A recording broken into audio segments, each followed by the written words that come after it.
Everybody's heard of this Sargent effect.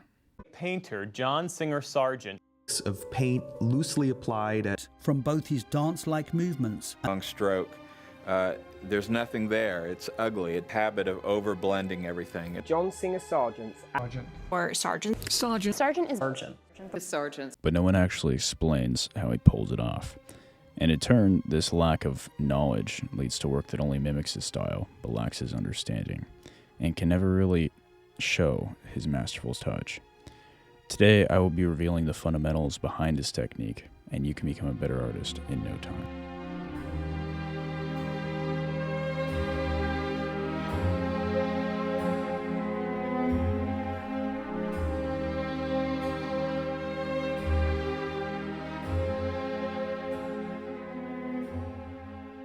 There's a magic trick by artists like Velasquez, Zorn, Sargent, where you're sitting in a museum and you're a few paces away and the painting looks perfect. It looks hyper-realistic. And then you go in a little bit closer and it just falls apart right from the hip. And you can see all the brush strokes and it frankly doesn't even look like the subject matter that it's trying to replicate. Then you back up again and you get the same visual expression from before. It looks like the thing that it's trying to represent. Now, this was a big shift from the more hyper-realistic art that preceded it, and of course the extremely loose abstract art that followed it. But in today's video, I'm going to be explaining how that specifically works because I see out in the internet and in live gallery shows and all of them that people try to mimic this style of being loose. But unfortunately, they actually don't understand how Sargent did it. The main thing that differentiates copycats and Sargent is his edge control. Now, this is something extremely important, and it needs to be hyper overstated because people mess this up all the time. If you're saying to yourself, oh, I know what an edge is. I know exactly what it is. It's just, there's hard edges, there's soft edges, blah, blah, blah. There's firm edges. I don't know what they are. Well, the problem is people really might know what they are, but it doesn't come out through their work. So let me explain how Sargent uses his edges, because clearly he does know what he's doing. If we go into these images that are scanned, and you can zoom in close to them, you'll see that Sargent does not have everything loose, right? He only makes certain objects, certain strokes that he needs to make loose, and then he'll actually make almost a majority of stuff decently blended, so to say. Now, blending is a bad word because people think that you need to blend everything. You don't need to blend everything. But blending essentially is softening the edge between something. And when you soften an edge, it mixes the value of the two shapes that are being softened, essentially. So I'll show you a demonstration of that. And when you're doing that, what you're doing really is not only changing the value, but you're also changing this edge. And what that does when you make especially a blended edge, it does a few things. One, it pushes it into the distance because things that are farther away from us tend to lose resolution. So as soon as you start blending a lot of stuff, it'll feel like it's receding from you. It will feel like it's not in focus, right? You can see that I did this trick, for example, on this cat painting, where even though it's subtle, your mind will pick up on it. The background is pretty soft and it feels like it's in the distance, whereas the foreground is kind of a little bit sharper, and it's just by a little bit, it's not by a lot, because if you really overdo this effect, it'll look too photographic. But it gives off this feeling of depth, and you're always trying to go for depth in your artwork. But the way that Sargent did it as well is that he wouldn't just soften an edge to create a sense of depth or focus, although he did do that quite a bit, and I'll show an example of that like in this painting. But when he was softening edges, the main reason why he did it was because the form was round. And there's a few other caveats there. If it's a human form, you want to render it out just a bit more. Just be a little bit more careful with it and make sure that you have your edges correct. So if you look in a reference of a human face, you can see that there's hard edges some places, usually where there's cast shadows, because a cast shadow will create a hard edge. And then there's also soft edges where the light is actually rolling over the round form of the nose, for example, or the lips, or the forehead, or whatever. Anything with a sense of roundness is going to be soft. Now you can see that there's a ton of variety here, right? You have soft edges, you have hard edges, all the types of edges, right? And if you just blend everything, or you don't blend everything, and this is the main point I'm trying to make, and you don't blend everything, and everything is just completely sharp, it's going to feel really, really harsh. And if anybody's ever described your painting that way, it feels harsh, or feels like overdone, or it just kind of makes you crawl up. Or, for example, and I'm going to show you a really good test to test if your artwork is way too hard or if it's way too soft. This is a really good one. So if you have an iPhone, it doesn't really work with Android, although I'll give you a secondary example you can use to test your artwork with Android. You want to take a photo of your painting, and then you want to pull it up in your Photos app, and then you want to adjust the live. Now I'll show you an example down the screen. You're basically just taking the keyframe and then you're moving it. And what that does is that it actually softens all of the edges. Now this is if you don't have any editing software, by the way, which is what we'll get to for the Android version. But you'll see that when I move this keyframe away from live, blurs it a little bit, and it gives less texture. Now, you might be wondering, well, what's significant about that, right? Well, when you give something less texture, essentially what you're doing is you're softening everything. It's actually similar to if you take a painting and then you grab a palette knife and you scrape everything off, right? When you scrape it, it's going to obviously blend because you're moving the paint. And what that does is that it just softens all the edges ever so slightly, right? And it might even be almost imperceptible to you.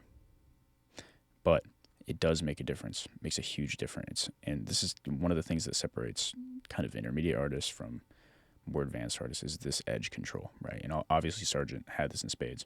So if you take your painting and then you go from live to the other one, and then it looks 1,000 times better and it doesn't look harsh at all, then you'll know that you didn't blend almost enough, right? Now, there's a really important caveat here as well as far as blending, because I'm not advocating for blending as in you take your finger and you just smudge it out. I think that's one of the worst forms of blending, right? But there's a different way to get a soft edge, which still looks brushy, which is what Sargent would do a lot. And from what I can tell, he would use different brushes depending on the edge condition of whatever he was trying to paint. So, for example, if there was a background, there was a large passage that you need to make, almost black, he would use more of a sable brush or a hog's hair brush or one of those brushes where it's not all intact. It wouldn't be really synthetic looking. Although you can use synthetic, you have to use it in a very specific way in this circumstance. But he would take one of those irregular brushes that wasn't very linear. It wasn't very held together and perfect. It had a lot of imperfections. And then you take it and you don't actually put it down on the canvas very carefully and make like a stroke, like you're just making a simple stroke. What you do is that you move it side to side, you brush it around. You never want to push in your brush, that will destroy it. But the actual technique of applying the paint really changes the way that it ends up looking. Even though this edge thing is very subtle, it makes a huge difference. So you'll take it and then you'll move it around, right? Left to right, a little bit around. And what it will create is this abstract pattern that is very soft on the edges. Versus if you grab synthetic brush and you place down a giant plop and then it looks just super linear and not as good. So what Sargent would do is that in the backgrounds, he would use this technique, right? And then in maybe the passage of a skin, he would still use this technique because skin is very soft. And you can zoom into his stuff if you don't believe me. Not everything is sharp. He's very specific about what he actually keeps brushy and what he keeps a little bit more or less refined, right? And when you don't have to blend it with your finger again. You can actually create a blended look by just scraping, dry brushing, or applying it with this kind of manner that I'm talking about. So once you've done that, it'll have a better abstract quality to it, and it'll have a better edge control. Now, here's the third caveat that I really want to talk about, which really pulls people back and eliminates them from looking like Sargent and just like a mimic. I remember when Jeff Watts said that there was good loose and there was bad loose, and it's definitely true. The bad loose is when somebody has really poor eyesight. Now, you might not think that this affects your painting because you can get up close in it, but especially if you're working from a photographic reference is where it gets really bad, although a little bit as well with your sitter because you can never really make it as sharp as you need to. But what happens is that when you're working on your painting and then you back up, distance between the actual painting and your eye, that distance changes the edges of the painting.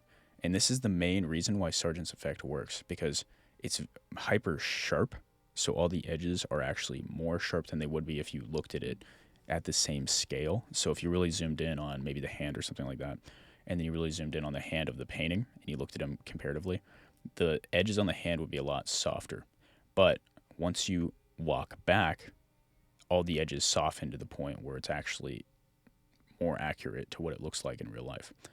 Now, this is so important because if you have really bad eyesight and you back up, everything's going to look way more blended, so to say. All the edges are going to be much softer, and it's going to look better to you versus people with 20/20 eyesight. They actually have an advantage here because when they back up, they see it in crystal clear vision.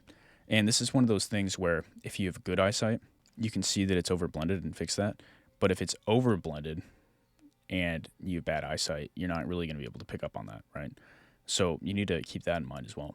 But when you're working, back up, get a pair of glasses if you can, get some contacts, whatever, or take a picture of your painting and then edit obviously the colors, because it always gets the colors wrong. It doesn't matter how good your camera is. You have to adjust the colors to be correct. And then you'll back up, and then you can actually see what the actual painting looks like to somebody with almost perfect vision, right? So this is extremely important. And if you have bad eyesight, you're going to make everything overly harsh. And that's actually a stage of paintings that I went through where I made all these paintings that were extremely harsh, and all the edges looked pretty bad when I was taking photos of it. And I thought it was almost the fault of my camera. But I made a little rule for myself, which is besides extremely rare circumstances, if you're having a lot of trouble taking a photograph and you have like decent lighting, the problem is not with your camera, it's with your painting. Your painting has the problem. Now I want to just really push home this point as well, that Sargent did not keep everything loose. Some things were not loose at all. So if you look at Lady Agnew, the face is not really that loose. He can put something up in the eyebrow or something, maybe one stroke in the eyebrow. He does that quite a bit. But besides that, you really need to render it out quite a bit. And you can get a little bit more loose in the clothing folds, for example, but it still needs to be the correct edge at the end of the day. And you can put in a stroke, and then you can loosen up the edge a little bit, which will make it more accurate. But this edge control is extremely, extremely important, especially when you're dealing with things that we have a very deep biologically ingrained understanding of what it should look like faces and hands. And if you don't render out your faces and hands and you keep it too loose, it just will look wrong. And it looks bad, frankly, because there's good loose and there's bad loose. And if you don't know what you're doing with your edges or how this whole edge effect happens when you back up, then you're going to make everything way too harsh or way too blended, for example. And you want to avoid these at all costs. Just a general guideline, because when you raise up the sharpness a little bit and it looks better, then you want to know that you're over blending almost everything, right?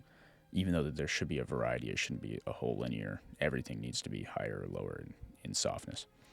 And on the flip side as well, use that texture technique. And if everything looks much better, you know that you're just being way too harsh. Your painting's way too harsh and you need to soften a lot of your edges. I hope this video was inspiring, because it's really important to understand that these masters are not just gods. They're not just products of their time period. It's a product of human nature, and it's a product of human will. And if you're really willing to give all that it takes to become one of these guys, it doesn't take a lifetime. You don't have to sacrifice your family, your kids or whatever.